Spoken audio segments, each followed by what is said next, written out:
Number 82 అండి. Panchayati Raj minister గారు పవన్ కళ్యాణ్ గారు. నమస్కారం అధ్యక్ష. గౌరవ సభ్యులు అడిగిన 4 ప్రశ్నలు అడిగారు అధ్యక్ష. దానిలో 14 మరియు 15 ఆర్థిక సంఘం నిధుల కింద 2019, 2020 నుండి 2023-24 వరకు కేంద్ర ప్రభుత్వం నుండి విడుదలైన మరియు గ్రామ పంచాయతీలకు విడుదల చేసిన మొత్తాల వివరాలను సంవత్సర వారీగా తెలియజేస్తారని. అధ్యక్ష, సంవత్సరాల వారీగా గ్రామ పంచాయతీలకు 14 మరియు 15 ఆర్థిక సంఘం ద్వారా 2019, 20 నుండి 23-24 వరకు విడుదలైన గ్రాంట్ వివరాలను ఈ విధంగా తెలియజేస్తున్నాం అధ్యక్ష. 14 ఆర్థిక సంఘం 2019-20 ఆర్థిక సంవత్సరంలో కేంద్ర ప్రభుత్వం ద్వారా విడుదలైన మొత్తం 2,336,56 అధ్యక్ష. ఆంధ్రప్రదేశ్ ప్రభుత్వం ద్వారా గ్రామ పంచాయతీలకు విడుదలైన మొత్తం 2,336,56 అధ్యక్ష. మొత్తం 14 ఆర్థిక సంఘం 5వ సంవత్సరానికి 2019-20 2,336,56 అధ్యక్ష. అదే ఆంధ్రప్రదేశ్ ప్రభుత్వం ద్వారా కూడా గ్రామ పంచాయతీలు విడుదలైన మొత్తం 2,336,56 అధ్యక్ష. 15వ ఆర్థిక సంఘంకి సంబంధించి 2020-21 ఆర్థిక సంవత్సరానికి కేంద్ర ప్రభుత్వం ద్వారా విడుదలైన మొత్తం 1,837,50,00,000 అధ్యక్ష. ఆంధ్రప్రదేశ్ ప్రభుత్వం ద్వారా గ్రామ పంచాయతీలు విడుదలైన మొత్తం 1,837,50,00,000 అధ్యక్ష. 2021-22కి 1,338,52,00,000 అధ్యక్ష. ఆంధ్రప్రదేశ్ ప్రభుత్వం ద్వారా గ్రామ పంచాయతీలు విడుదలైన మొత్తం 1,338,52,00,000 అధ్యక్ష. 22-23 ఆర్థిక సంవత్సరానికి 1,378,65,00,000 అధ్యక్ష కేంద్ర ప్రభుత్వం నుంచి వచ్చింది.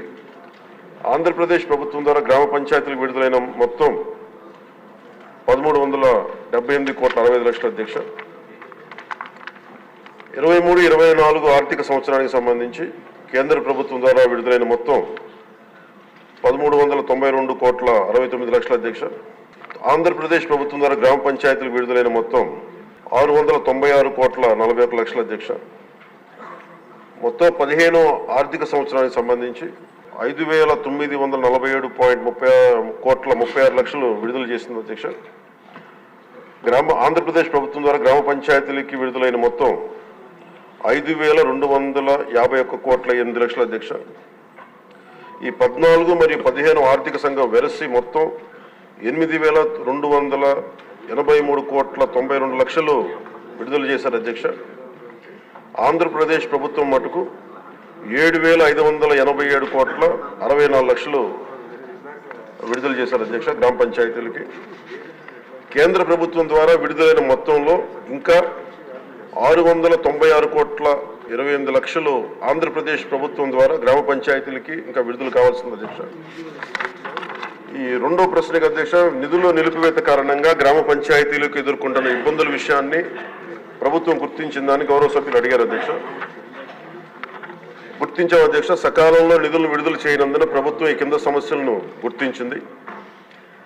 1, గ్రామాల్లో పారిశుద్ధ్యం సరిగ్గా లేకపోవడం, పారిశుద్ధ్య కార్మికులకు నెలవారీ వేతనాలు చెల్లించకపోవడంతో అనేక గ్రామ పంచాయతీల్లోని 21,000 మంది పారిశుద్ధ్య కార్మికులు విధులకు హాజరు కావడం లేదు. తమ పనిని కొనసాగిస్తున్న దాదాపు 23,000 మంది పారిశుద్ధ్య కార్మికులకు చెల్లించాల్సిన బకాయిలు 103 కోట్లు ఉన్నాయి అధ్యక్ష, ఇంకా పెండింగ్లో ఉన్నాయి. తగినంత మంచి పారిశుద్ధ్య కార్మికులు లేనందువల్ల గ్రామాల్లో చెత్త కుప్పలుగా పెరిగిపోయి ఆరోగ్యానికి హాని కలిగిస్తూ ఉంది.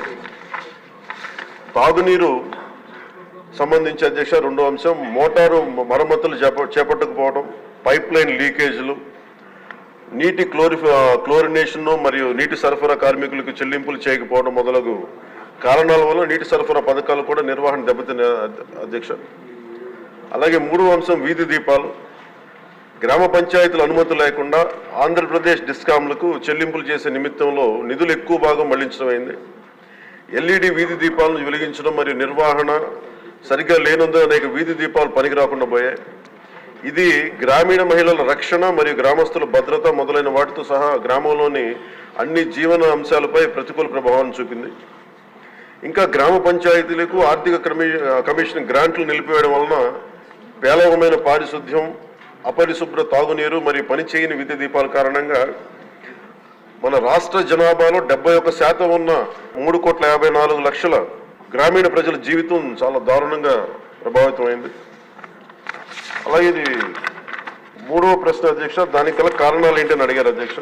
గ్రామ పంచాయతీలకు సకాలంలో నిధులు విడుదల చేయకపోవడానికి గల కారణాలను ఈ కింద విధంగా గుర్తించడం జరిగింది అధ్యక్ష.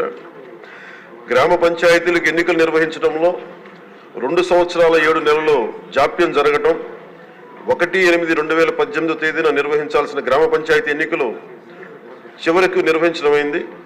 మరి ఎన్నికైన సంస్థ 2021 మార్చి నెలలో బాధ్యతను స్వీకరించింది.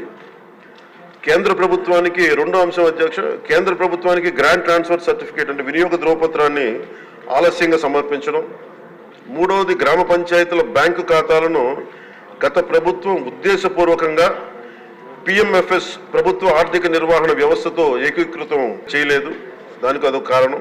4వది కేంద్ర ప్రభుత్వ పంచాయతీరాజ్ మంత్రిత్వ శాఖ నుండి కేంద్ర బృందం ఆంధ్రప్రదేశ్లోని గ్రామ పంచాయతీలను సందర్శించిన సమయంలో వారు చేసిన ప్రతికూల పరిశీలనలు. ఈ పై కారణాల వల్ల గ్రామ పంచాయతీలకు సకాలంలో ఆర్థిక సంఘం గ్రాంట్లు పొందలేదు అధ్యక్ష. ఫలితంగా గ్రామ పంచాయతీల ఆర్థిక పటిష్టతకు తీవ్ర నష్టం వాటిల్లింది. అలాగే గౌరవ సభ్యులు అడిగిన 4వ ప్రశ్న అధ్యక్ష, గ్రామ పంచాయతీలు నిధులు విడుదలకు చేయుటకు ప్రభుత్వం తీసుకున్న చర్యలు ఏమిటని. గత ప్రభుత్వం నుండి ఆర్థిక దుర్నిర్వహణకు ప్రభుత్వం వారసత్వంగా పొందింది అధ్యక్ష. మరి మిస్మేనేజ్మెంట్ కానీ, అలాగే అందువల్ల రాష్ట్రంలోని గ్రామ పంచాయతీల ప్రస్తుత ఆర్థిక స్థితి యొక్క వారసత్వాన్ని ఈ ప్రభుత్వం తీసుకుంది అధ్యక్ష. మరి సకాలంలో నిధులు విడుదల వీలు కల్పించడానికి మరియు గ్రామ పంచాయతీలు పటిష్టపరచడానికి కూడా రోడ్ మ్యాప్ని రూపొందించడం అవుతుంది అధ్యక్ష.